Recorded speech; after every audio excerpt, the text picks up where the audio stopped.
What's going on YouTube? Jason Whitaker, the DIY Dad, and we are back for another video. We are back in the lawn. We're here for a 2-month update, and as you can see, my grass is definitely dark green. It is definitely getting thick. It's almost carpet-like. Still has some bald spots, still has some areas that we need to work on. But part of this video, I'm going to show you how I do stripes. These guys right here. And the best way I could tell you how to do that is getting a striping kit on your lawnmower. Now, there's different ways you can make a DIY striping kit, or you can go on the market and find yourself a striping kit. And the striping kit that I'm using is a Checkmate lawn striper from Big League Lawns, and I have it on my 30-inch Toro Time Master, and I'll show you that bit in a second. But let me show you why it makes stripes. So you see these light color stripes right here? This is me mowing this way, and these dark color stripes, that's me mowing the other way. And all it does is it bends the grass. I'm not cutting the grass at two different lengths. You know, that's a common misconception, but I'm literally just tilting the grass. So the grass is tilting this way, and the grass coming back the other way is tilting this way. So it's the way that the light reflects off the grass. Another big part of lawn striping is striping to and from the light. So, you know, right now my stripes are going east and west. Those give me pretty good stripes, and right now I got some cloud cover, so my stripes aren't so brilliant or so vivid.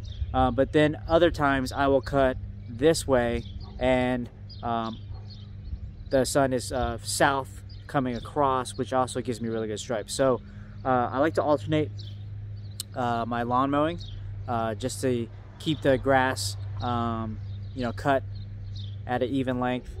You know, sometimes when you lay it down one way and you keep doing it that way, the stripes can get burned in. So I try to keep it level as possible. So as you can see, the stripes, they're going pretty good so far this year. All right, so this is what I was just talking about. This is the lawn striping kit from Big League Lawns. This is the Checkmate. This is a 27-inch. It's made for a 30-inch Toro Time Master. But you'll see right here it has these boat rollers that roll as I mow the lawn. Now, you could also get stripes, you know, just by using your regular lawnmower, and you use the little rubber mat that's on the back here. That helps. But this is probably, you know, good 20-25 pounds, and it lays down the grass pretty good. So if you want to get some more vivid stripes in your lawn and try to take it to that next level, I definitely suggest getting a lawn striping kit. This is just one version from one company.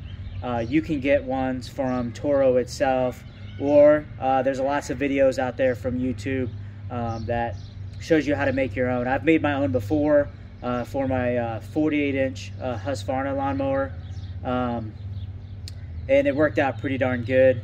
But this way, I really wanted to try the Big League Lawns striping kit, and so far I'm pretty impressed.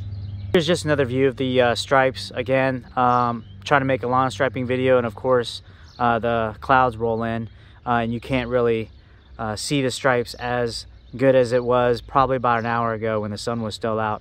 But you can still see the effects of the stripes. Pretty darn good.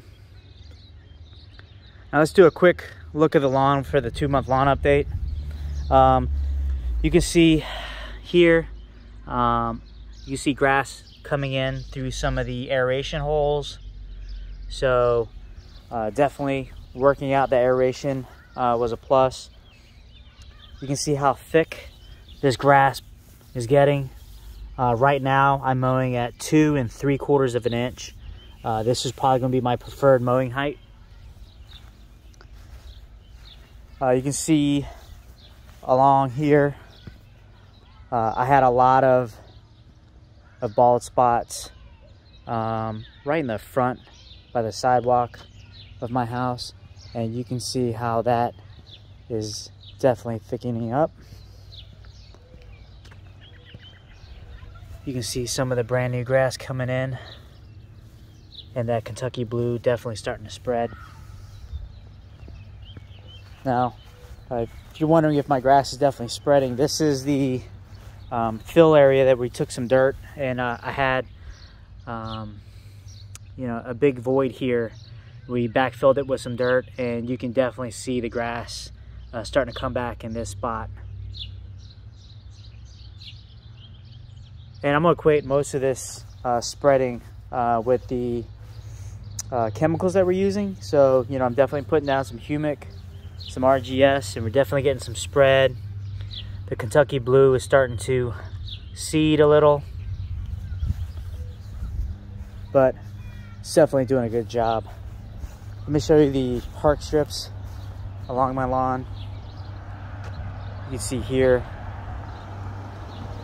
I'll see if I can do some before and after pictures for this video, but this area was almost just plain dirt when I started. And you can see we're definitely getting some grass growing in this spot. See here, it's kind of thin, but we're getting more and more grass in here, so that's awesome.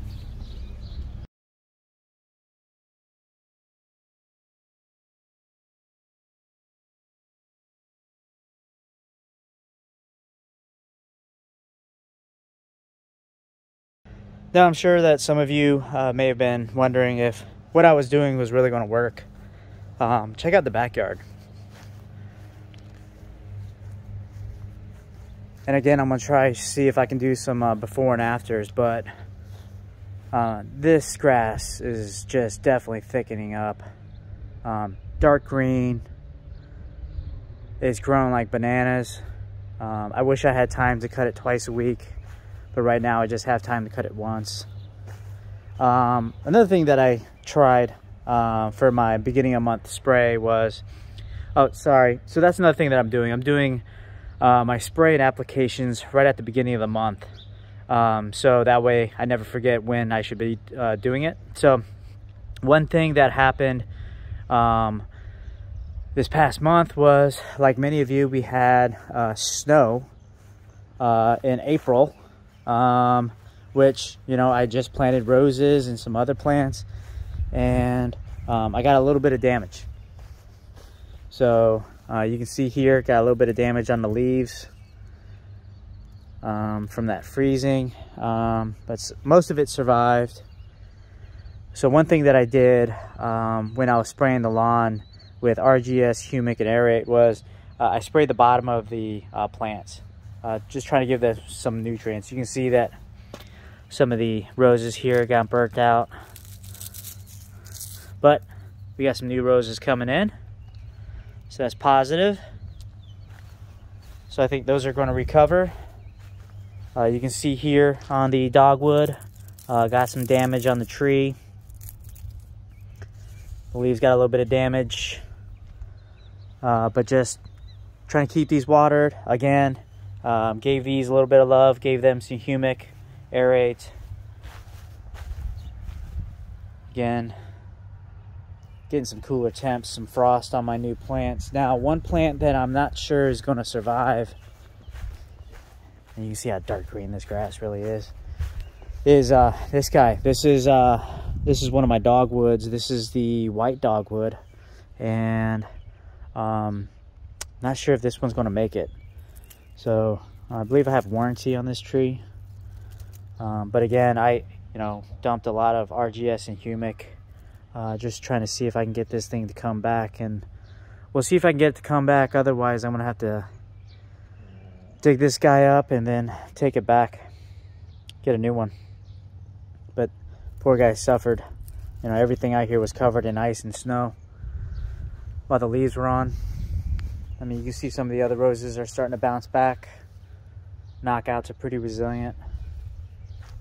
This hydrangeas here did pretty good. You can see a little leaf burn.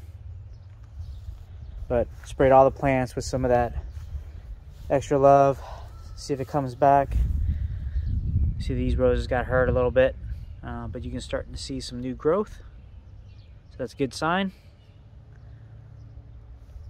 See where we're at in the next few weeks. Another dogwood.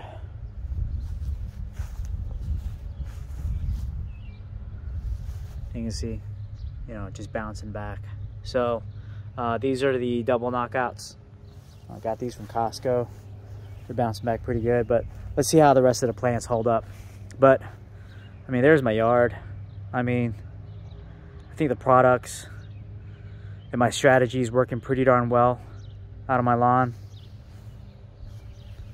If you guys want to see how I do my trimming, my flower beds, let me know and I'll do a quick video on that. So, you know, I like my lines to be perfectly straight.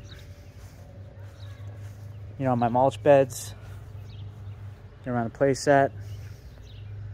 So if you guys want to know how I do that, how I stick edge the sidewalks, let me know. I'll make a video on that.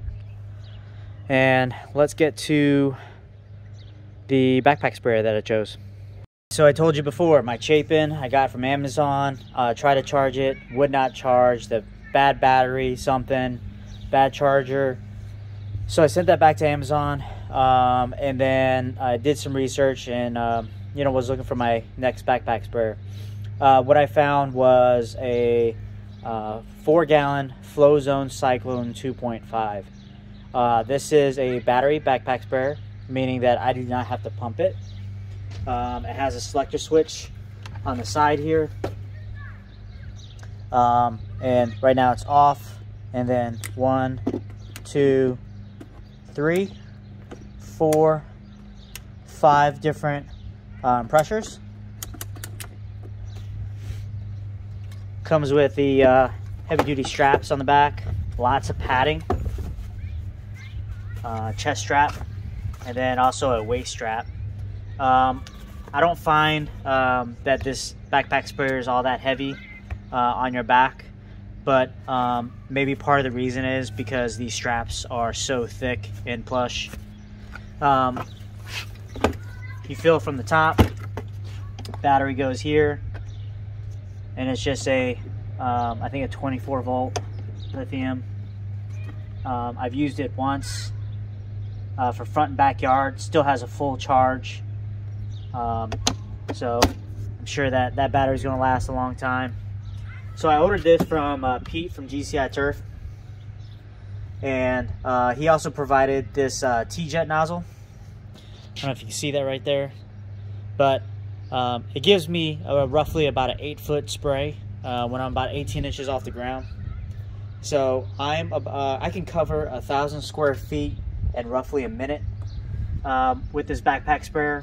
And when I have the backpack sprayer on selector 3, which is the you know, because it has the variable speeds with the different variable pressures, I can literally spray my entire front yard in about 5 minutes. So that's pretty awesome. And I'm spraying roughly a gallon. Let's see if I can get it close. When I calibrated it, I found out that I'm spraying 1 gallon per 1,000 square feet. If you want to see how to calibrate your spray, Pete does a video on how to calibrate your backpack sprayer. There's no need for me to show you how to do that. But I'm roughly about a minute per 1,000 square feet, and that's 1 gallon. So I can be very precise in knowing exactly how much chemical that I'm putting in the lawn. You guys seen me before. I was using that Ortho Dallas spray.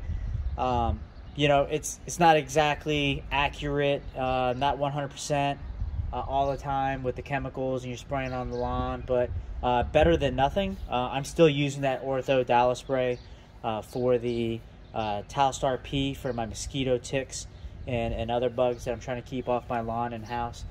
But Flowzone Cyclone 2.5, highly recommend. You know, it also comes with the heavy duty, you know, like pressure washer style valves, right? It's not, you know, the just cheap plastic stuff. This is pretty quality. Comes with the spray gun that's very similar to a pressure washer. You know, the fittings are brass, not plastic. You know, I'm pretty impressed with this sprayer so far.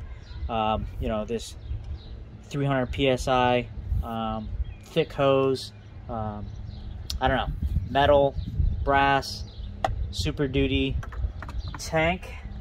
Loving it so far. I appreciate the you know, the ability to have an item like this to get my lawns to that next level. So I appreciate you watching. Thank you for hanging out with me today, getting the lawn update here, showing you how I make these stripes for Maria and Pat. There you go, Maria. I just showed you a video on how to make stripes. It's easy as mowing the lawn with that striping kit on the back, getting that grass nice and thick, dark green, getting the weeds out, and your lawn will definitely stripe up. So Pat and Maria, there's your striping video. Everyone else, thank you for watching. I'm Jason Whitaker, the DIY Dad, and I will catch you in the next video.